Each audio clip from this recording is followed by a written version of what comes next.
Welcome to the World Class Real Estate Podcast. And today is a special episode because it's the 250th episode mark of your podcast.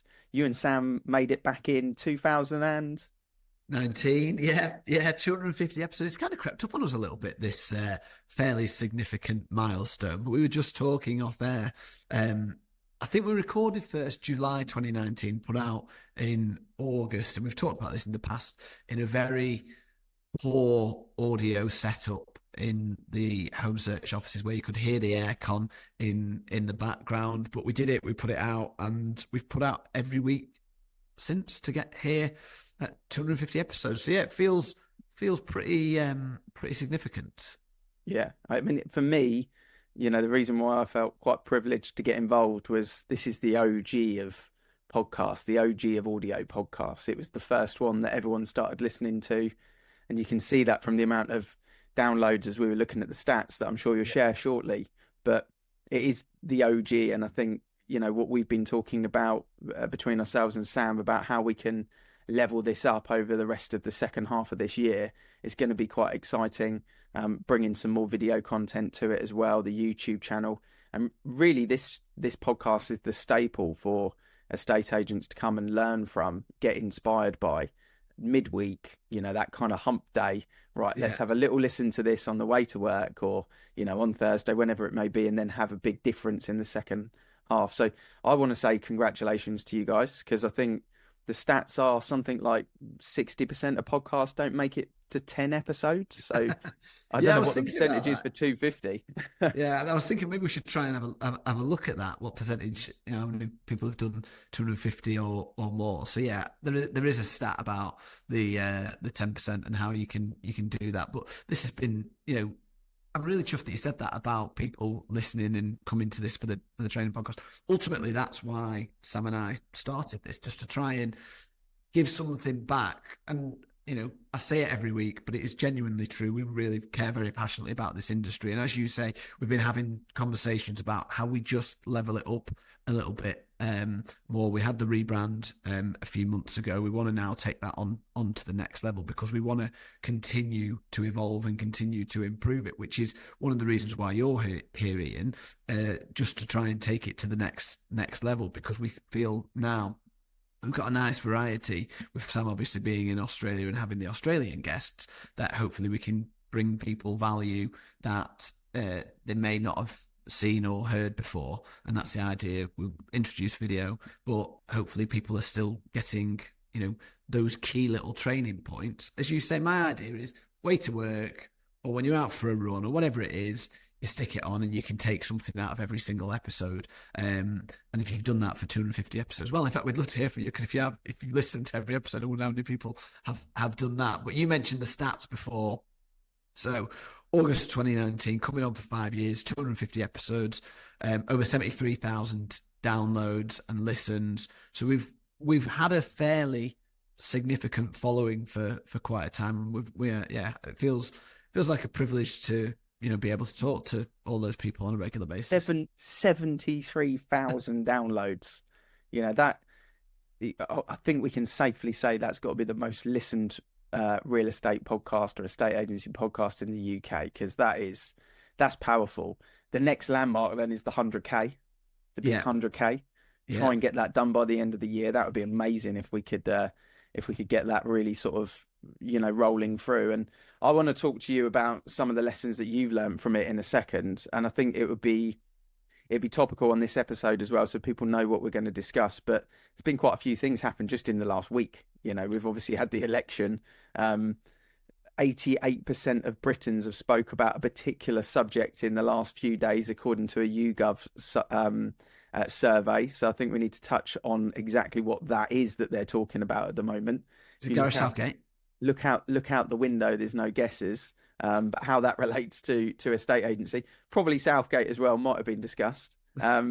And then I think also, things like mortgage rates, that are changing massively all of a sudden, not massively, but all in the same direction, which is great.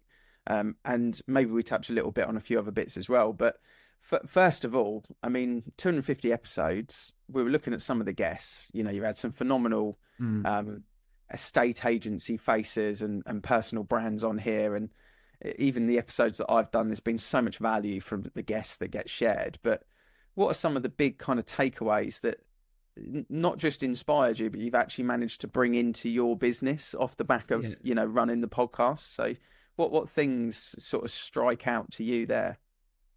So one of the biggest things I think is, well, I'll leave the biggest to last because it's Yeah. boring, but we talk about it all the time. But I think one of the things that I've tried to implement into the uh, business that we have here is that there's always someone to learn from, and that we should never stop learning. So we do a learnings meeting um, every Tuesday. Every other Tuesday, we actually do learnings now. But so I finish the podcast, take something from this podcast, and share it with the team normally. And as we've done more and more episodes of this, you kind of think, oh well, not I know it all, but there's definitely there's a certain level of thinking like I know a little bit about estate agency now. I've been doing it a long time. I spoke to a lot of estate agents, but every single time we do this, I always learn something, whether that's from you or from Sam or from one of our, very inspirational guests over the years. So that's something that I really try and implement into the team and try and create a bit of a learning culture, I suppose. My view, I say this to the team all the time, that if we all improve as individuals, collectively we'll improve as a team. And that's the learning side of it. And it doesn't matter what you know, there'll always be somebody that knows more. So there's always someone to learn from. And that's been probably a key learning that when we started this 5 years ago, basically, I probably wasn't as aware of as I am today. Yeah, progress, isn't it? It's progress and development. And we actually, in our team meeting, in our shareholders meeting the other day, we're talking about staff, and we were talking about recruitment and progress and learning and development. And we actioned a PD budget of £1,000 per year for external training for the team, because of that importance of, like you said there, learning and development. If you stand still, you're getting left behind, aren't you? So Yeah. I think when you've got resources like this podcast, whereas before these types of things and social media and stuff, everyone had to get the external trainer in, Yeah. sit there with the valuers and the negotiators. Now you can just, well, you got 250 hours worth of this particular channel.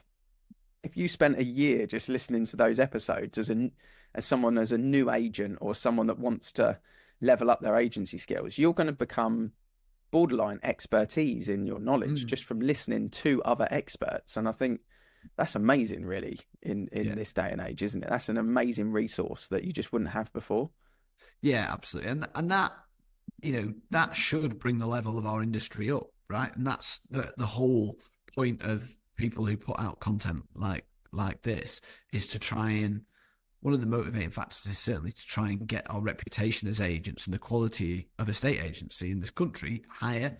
And I think you're absolutely right. If you are commuting into work and not utilizing that time to educate yourself, when there are so many good resources, then there's potential wasted opportunities there. And I think, as you said, there's so much, and it doesn't have to be this channel. There's loads of other great podcasts. There's loads of other great places you can find the content, but there's so much content out there now that we should be, always improving. And that's that's one of the big learnings that I had. And I remember Stephen Brown talking to me about a masterclass and some external training a good few years ago.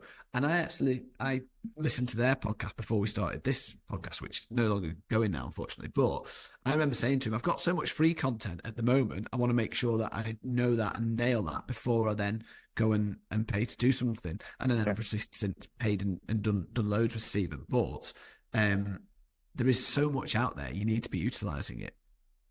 Was there any sort of key takeaways at any point, if you go back 5 years? But I think, within that time frame, we've seen Brexit unfold, we've seen COVID erupt, we've seen stamp duty holidays, we've seen lockdown, we've now in just in the last week, obviously seen Labour come into government as well. Yeah. So it's quite a lot of milestones that have actually kind of really happened in that period of time. But is there any kind of real big key moments or key things where you've gone, that's pivoted or evolved my company by implementing something from a little podcast takeaway? Difficult question, because it probably has, and you probably can't even remember that it came from this. But Yeah, that is a difficult question. You could have given me a heads up on that, Ian, to be fair. But I think most of the learnings that I take from the podcast and implement into the business are small changes. And my belief is that, and that this probably came from the podcast. I can't remember who it would have been, but to beat the competition, you don't have to be 100% better. You only have to be 1% better. So if you can take those little 1% improvements and be constantly putting them into your business, then that's what makes the difference. And I think, we have progressed an awful lot as a business in the 5 years since we launched this podcast. Is it a coincidence? Probably not. But I don't think there's any major point that I thought, right, that is going to transform the business. But virtually every week there's something that I then take and implement into the team. And it's a bit of a running joke, to be perfectly honest, in our business. They're like, you change your stuff all the time, and I make no apology for it, because as you said before, my belief is if you're not going forward, you're going backwards, and the competition will always change. And that's been one of my learnings that I wanted to talk about a little bit, is that you've got to adapt in the face of competition. And that doesn't just mean the business, but also the podcast that we've talked about. You've got to be constantly moving forward, got to be constantly pushing the barriers. And a lot of my implementations from the podcast have been the little 1%. We've had Brian Mansell on here with Gazelle. We started doing Gazelle a few years ago. The reservation agreement, that is a big significant milestone within the business. COVID, obviously, I think that will be probably my go-to milestone. I remember when Sam and I recorded once a day, every day, for a particular week in lockdown, and that was a real. And we spoke to Lisa Novak. We spoke to loads of really high-profile people in that week, and that was a real energy booster at a time where I personally needed an energy boost, but hopefully the listeners needed an energy boost as well. So sometimes, doubling down in the face of adversity, that was certainly a big milestone and a learning for me as well, that don't just sit on your arse and do nothing. Yeah, I think that was where we really sort of split personality traits in lockdown. You saw the 11 a.m. can of cider get opened and kind of enjoy the weather that we definitely don't have at the moment. But you saw that kind of personality. I'm on furlough. Let's have a big holiday here. This is once in a lifetime opportunity to do absolutely sweet FA. And then you had the other group of people that were kind of beavering around, and some of the personalities, that came out through their social media presence on the podcast, on podcasts and on video and on social media in lockdown was crazy. Some of the eruptions of different people, which was great. And in the short time that kind of I've been involved, some of the, like with Brian, where you get Brian on, you mentioned Brian Mansell and reservations. That helped me, even though I do the reservations, I've had Brian in. That helped me to then go away and say, right, let's implement these little things. Yeah. And where we had like Dan Cohen on, and there was a couple of bits there where, Dan's on the journey of starting his own agency at the moment. But some of the little takeaways, where he was talking about the one thing that I can't promise a client, the one thing that I can't promise any client that they want me to promise is that I can sell their home. Other things I can promise, but I can't promise that. I've used that so many times since, because, that's a powerful thing that really builds trust with the clients. Full circle, actually. I had a client come in yesterday to do a video testimonial, and I've been fortunate enough that I've had 4 clients this year that have come in and sat down and almost done a podcast with me, 20-minute chat about, why they moved and why they wanted to. And this chap's a consultant in the IT industry, and he's just started his consultancy business, although he's a software engineer by trade. and he's fortunate that he's quite personable. So he's a software engineer, but he's also quite chatty, which is quite rare in that industry. Yeah. Yeah. Um, and he said he's had a client in Cheltenham, and he said to them, "Right, I'm going to come up and spend 2 days with you." And they were like, "What? Like you're coming up to see us?" He's like, "Yeah, I'm going to come and face to face." It's quite interesting that a lot of things seem to be going full circle now as well. Mm.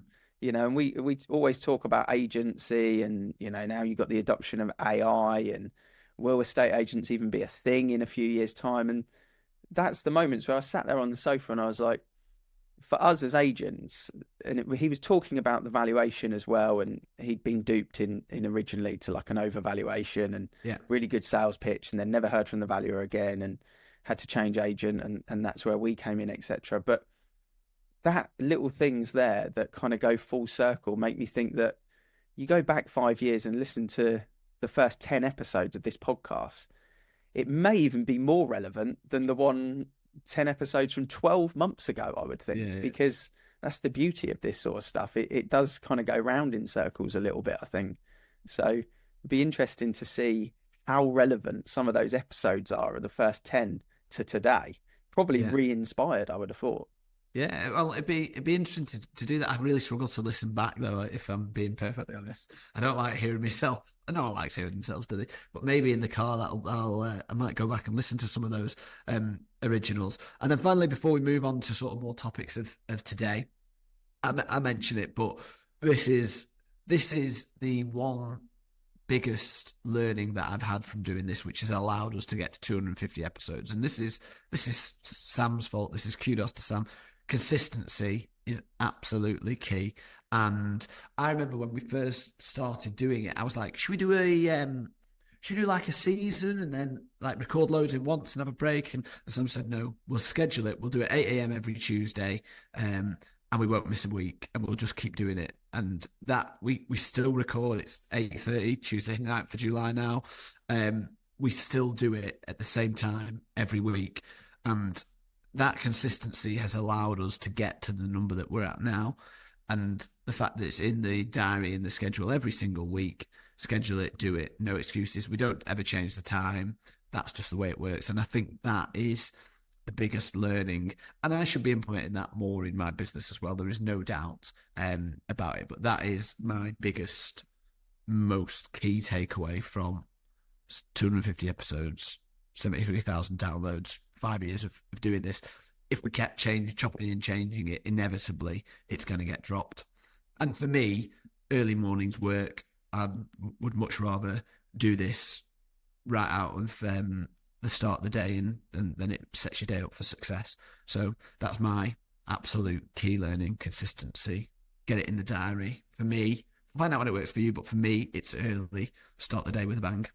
Yeah, I think it's a great point, because whatever walk of life you look at, whether it's your football team, whether it's your sales team, whether it's your partner, whether it's a PT, whatever it is, if you were to say, right, you've got the really talented person that's super erratic but can make gold, versus the person that's going to always give you 7 out of 10, always be there, never let you down.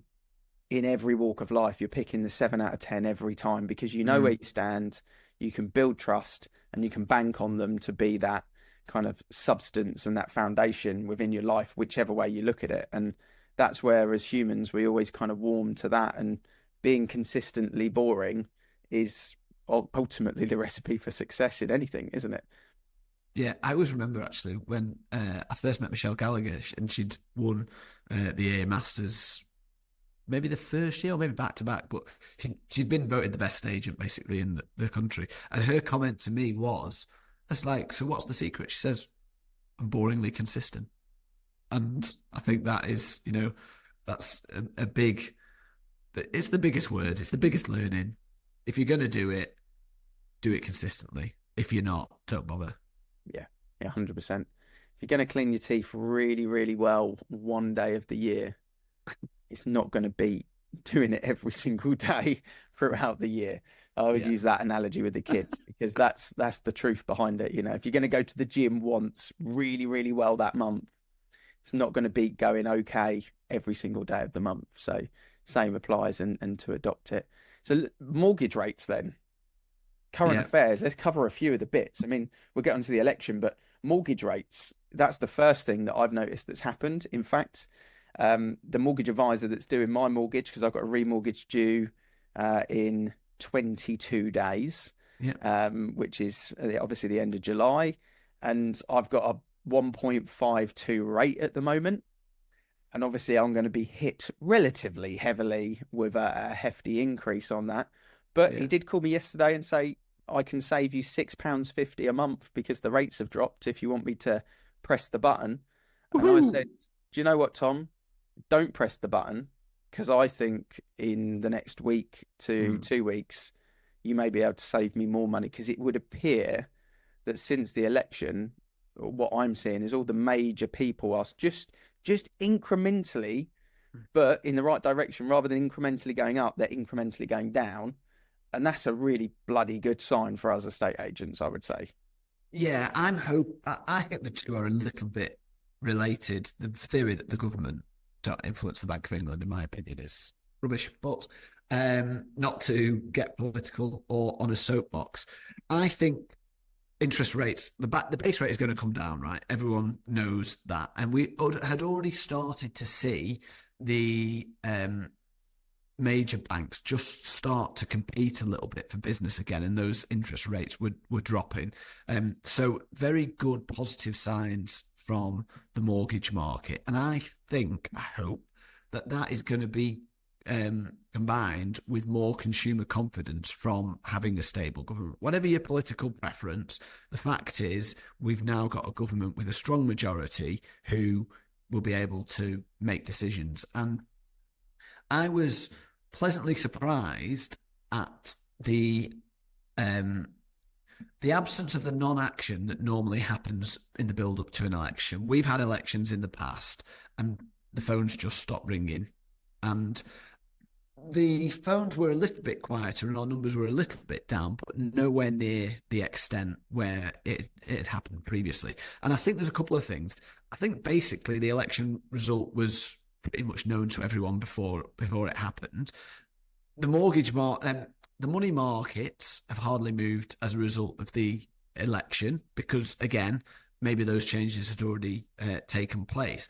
But what we saw in 2019 with the Boris bounce towards the end of the year, if we can replicate something that and an interest rate reduction will certainly boost that, we should be in for a good end to the year. And that's the positive news that I'm taking out of the election and current affairs currently. Yeah, 100%. And it's goes back to sharing that with your market because we had Simon Ledbetter come in and did a session with a group of my team last week, and that was one of the first, it was actually on the day of the election, and we obviously knew that Labour were going to get in that evening. But one of the things that he did say is straight away tomorrow, go on your socials, send your emails to your clients, and let them know that the government has changed for the first time in 14 years. Yeah. And if you want to know what that's going to mean for the future of your property prices, just drop me a DM, drop me a WhatsApp, text, call, and I'd be happy to talk you through what I think is going to happen with the local market. It was just the most simple, easy way to not kind of go out there and say, this is what I think is going to happen. But if you want to know what you think is going to happen with your property price, or I think is going to happen with your property price off the back of this significant change, just let me know. And effectively, you're just throwing the fishing rod out there to see which people in the next couple of months are going to be thinking of doing a move, and you're sparking an open kind of question to get that conversation going. It's just, super simple. These little things that we can do for the local markets by being that kind of olive branch to say, look, you might be confused. Let's have a chat through it. Yeah. Doesn't necessarily mean you got the answer day one, but you can at least give them some confidence on what you might think might happen. So it's getting that knowledge and then also sharing it and being the person there that they can trust to go to, really, the go-to person. It's taking those conversations that you might have in the school playground or in the pub or wherever you might be that people ask you. It's taking that online. And I think rather than saying, I think it's going to do this, I think if you ask the question, if you want my opinion, I think that's a really good way of, like you say, putting the olive branch out to actually get people who are going to be really interested. We're very fortunate, we've talked about this time and time again, we're very fortunate in this industry that everybody is interested in, it's going to sound a bit egotistical, everyone's interested in our opinion, but most people are interested in our opinion because we should, in theory, know a little bit more about them, about what's going to happen to their biggest tax-free asset. And everyone's interested in their biggest tax-free asset, and knowing with that. So I think we're really privileged with that. But that's a very good point. If you just put it out there, when these significant changes happen, it will come back to you in spades, no doubt. And the manifesto that they put there for the sort of housing related articles for Labour is quite interesting as well. And I know we did an episode on it for our landlords actually, but I know that it doesn't mean much because a lot of the time you see these manifestos and nothing materializes. But what was quite interesting, I felt, with the Tories manifesto, it was all, in fact, Mike, my business partner, described it as it's like when you just copy and paste your one-to-one sheet. It was the same. Like it was just being copy and pasted from the last time. And there's no difference in there. I think people saw that. But one thing that Labour have said they really, really want to crack down on, and I think the Chancellor mentioned it yesterday on the news as well, is trying to add 300 odd more land, planning officers to the councils, really trying to crack down on this housing shortage. Yeah. Regulations as well. So, those vacant properties that are sat there in the cities and in and around, are a little bit more heavily taxed so that we can kind of fill them or almost force. So I think it's more the foreign nationals that have bought properties in the UK that just leave them sat there, but try and force their hand into getting them to move. So, that we can get the top of the chain tied up with these big homes that are often sat there empty. So it does feel like housing is a big topic for them, which I was actually surprised with Labour actually, because I thought maybe that would be brushed to one side a little bit, but not just housing, with social housing and trying to support people that can't afford to get on the ladder. It does actually look like they're going to actually try and crack down on how do we get the top end moving. That was quite interesting. I don't know if you've managed to look into that much at all, but that was something that I took from the Chancellor yesterday, which was quite interesting. I heard talking about the target of building more homes and effectively relaxing the planning laws for it. I haven't taken a great deal of time to look into the manifestos or anything like that, but what I have seen is that, as you've said, that housing seems to be pretty high up on Labour's agenda. Now, it certainly hasn't been for the Tories for many, many years, and we also have seen so many different housing ministers. It's made it very hard to, make the process easier. I'm a great believer that the process in this country is shit and we need to improve it. And if any government can improve that, then that will make our job as estate agents, a lot easier. The fact that they're going to build more houses, we do quite a lot of land planning, new build stuff, so that's quite positive from that side of things. And whilst I have certain opinions about social housing, private housing, and the landlord side of things, it's clear that they have a real desire to improve home ownership in this country, which is, that is, I think as agents you could accept that that's generally a good thing. Yeah, 100%. Yeah, I think what we saw with the Tories is they almost just took it for granted that people felt if they were in the housing industry or, homeowners, that the Tories gave a stable housing market. And I think they kind of took that for granted and didn't do much with it, which in a roundabout way they needed to. And hopefully we'll see some actions. And yeah, it'd be interesting to see the first budget. Will we see a base rate drop? But it's like you mentioned a couple of minutes ago, it's nice to see that the banks are confident enough to be reducing rates off the back of it. And if that continues for the next 6 months, I don't even think we need massive changes, but we're in the fives, the low fives, the high fours. If we can get those big loan to value mortgage rates down into the sort of higher threes, yeah, I think everyone will feel really happy with, a 3 point something mortgage rate. And if you've got a 10% deposit and you're paying 4.1, 4.2, you kind of be okay with it. But if you've got a Yeah, big 25, 30% and you're getting a 3.65, that yeah. kind of feels all right to everyone now, I think. So that would be my take on it. Although I'm about to lock in on a 5 year fixed, but hey, I'm going to be that guy that gets that horrible rate that's got a 5 year fixed that was thinking, why didn't I do the 10 year fixed back then? But no one knew. Um, the other thing is the weather. YouGov did a survey in the last few days. 88% of Brits have started talking about the weather. But I mean, we're the middle of July. What the hell is going on? It's absolutely hammering it down outside, and that's topical, isn't it? It's something not to dismiss, especially with broadcasting it on your content and your blogs and stuff like that. I think take advantage of the situation for Yeah, me. it's a very good point. I'm surprised that the figure you said started talking about the weather. We talk about it all the time. How many times have you picked the phone up to a client and the sort of icebreaker of the conversation is regards the weather? So many times, time and time again. You're absolutely right. It's horrendous out there. I just walked over from the gym, and the gym's 30 meters from the office front door, and I brought a white linen jacket to work today, and I was like, well, that is a complete waste. I need my mat. I was absolutely drenched. So yeah, everyone's talking about the weather. Interesting on how it will impact on your marketing. I think it makes it more difficult to get that photo, but it also gives you an opportunity if your competitors are putting properties on the market that are wet. When you get that one blue sky day, get out there with your camera and make sure that all of your properties are marketed with a nice blue sky photo, not an AI'd sky photo. It does never look as good.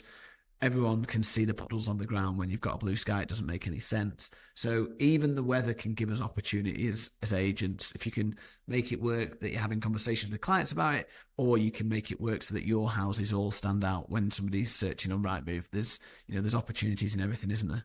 Yeah, I think making a property look fresh and new and relevant is really important. And if it had snowed 2 weeks ago, everyone should have changed, the images away from the snow. And if you look at the images from 2 or 3 weeks ago, where we did have a little bit of a heat wave, the grasses were starting to get quite burnt out. Whereas now Yeah. everything is beautifully green everywhere.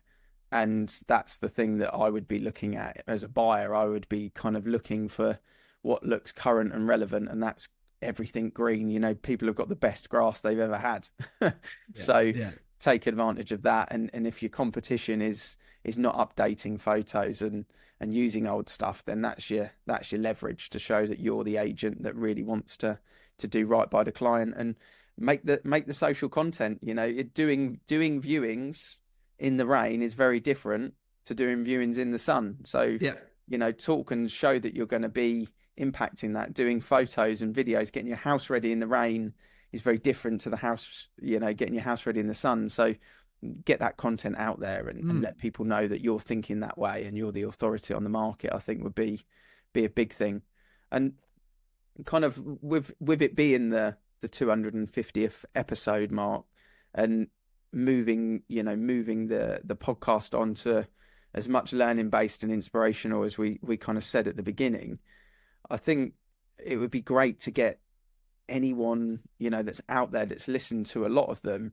If there's people that really want to come on to the podcast, it'd be great to kind of chat through some of the avid listeners, Yeah. have them on. I'm sure they're estate agents because that's why they're listening. So it it would be really cool to have some of the guests, come on over the next couple of months as well, I would think, and let us know if you want to do that and you've got some points you want to discuss. And Yeah. whether it's me, you, or Sam that kind of join them, it'd be great to have some of those 73,000 downloaders to jump on the podcast. And if people have got a particular topic or something they want support with, and they're like, I'd really love a training course on X. Well, we maybe can't do a training course, but we could get a specific guest on a Mm. topic to actually say, right, let's cover this off, because a lot of people want to know how that they can sell more mortgages or be better on viewings or get more reservations or whatever the thing may be.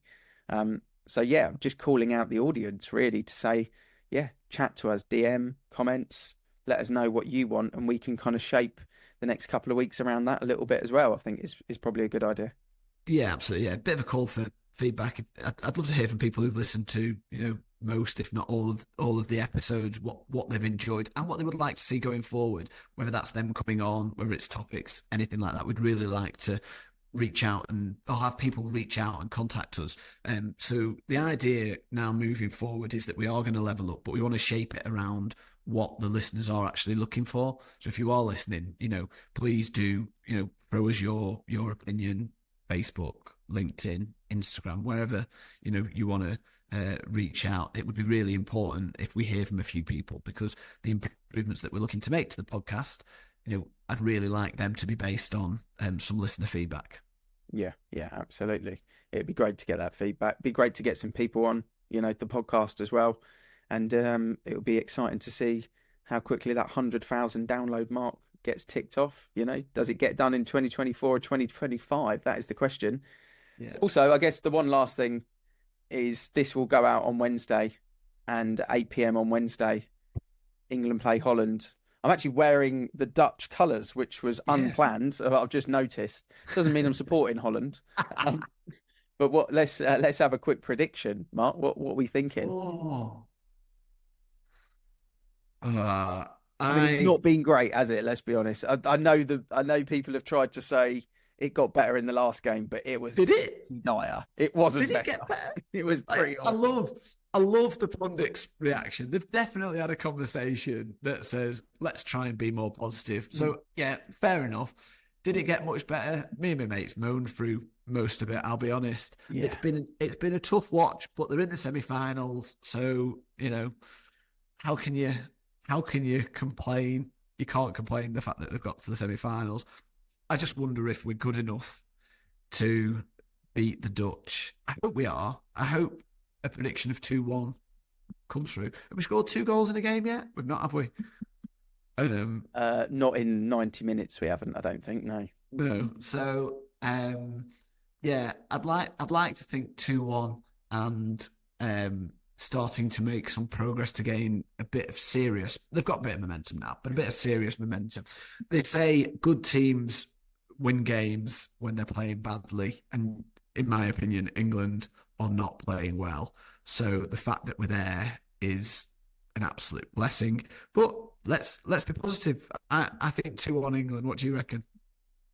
Well, it would appear that we've maybe got Luke Shaw coming back in, at left back. Gahey comes back in, so a back four. And I think if there's a back four that wants to move forward, then we should have enough to roll the Dutch over. I know they're solid at the back with Ake and De Ligt and Van Dijk. It's pretty substantial at the back. But I actually looking forward to us playing a game where maybe they are a little bit scared. I think the Swiss, I know they're a good side, but I think because they didn't have the reputation, I don't think they were actually that scared of them. Although they should have been, because they just knocked out Italy, but they weren't. But with the Dutch, I think they will be. So that will hopefully fire them up. So I think we'll hammer them 1-1 and go through on penalties. It could be the Portugal not win a game in however like normal time. It could be the Portugal again. But it's a massive opportunity. Imagine the boost if they win. Like no one will remember how they played if they win it. No one will care. And I might have moaned about the performances a little bit, but I will be one of those that will just say, right, it doesn't really matter. If they fall short, it's a different kettle of fish, and that's hopefully not trying to be too entitled as an Englishman. But yeah, we'll be watching, and this time next week we will know if this campaign has been a success or not. Yeah. So fingers crossed. The final is the day of my wedding anniversary, and I'm trying to work around. If England get through, I've still got to try and blag like an evening of watching the football on our wedding anniversary. We're climbing. Surely that's a given, isn't it? Yeah. I don't know. It's going to be a difficult. I mean, she definitely doesn't listen to this podcast, so I can say it. But if I need to stage an argument an hour before, I will have to do it. Anyway, there we go. Very good, very good. Look, one last thing before we go. Are you sticking with Kane? I think you have to. Yeah, I think you have to. He's not fit though, is he? He's not fit, but I don't necessarily think Kane is at fault here. I think Foden has to take a lot of responsibility. They've been very accommodating to put him, at number 10 last game. He's been awful the whole tournament. He's been shocking, Foden. He's created nothing. He can't make a pass. He can't beat a player. He looks like a 12-year-old little boy in a man's football game. And I think if Gordon had played and Saka had played like he played last week, every game, and I think if Palmer had been in there, a more creative set of players that are actually going to thread the ball through, because Bellingham wants to score. He doesn't want to pass to Kane. Yeah. Rice doesn't pass forward, and Foden doesn't seem to have the ability to pass. I don't actually think it's Kane's fault personally, but if we could put a player in that wants to create, I think Kane will score goals. So that would be my take on it. Play Kane, drop Foden, and let's win the game. 1-0. Stuff them 1-0. I'm going with 1-0. Stuff them 1-0. Good English. Yes. 1-0. Yeah, let's hope so. We will no doubt talk about it next week. As you know, we do this because we love our industry. We want to see it improve and get better. If you have enjoyed today's episode, or in fact, any of the 249 previous episodes, please share it out on social media, share it with colleagues, and please reach out, give us some feedback, let us know what you want to hear over the next few weeks and months. I'm Mark Worrall. He's Ian Macbeth. Thank you very much for listening, and we'll see you again next week. Cheers, everyone.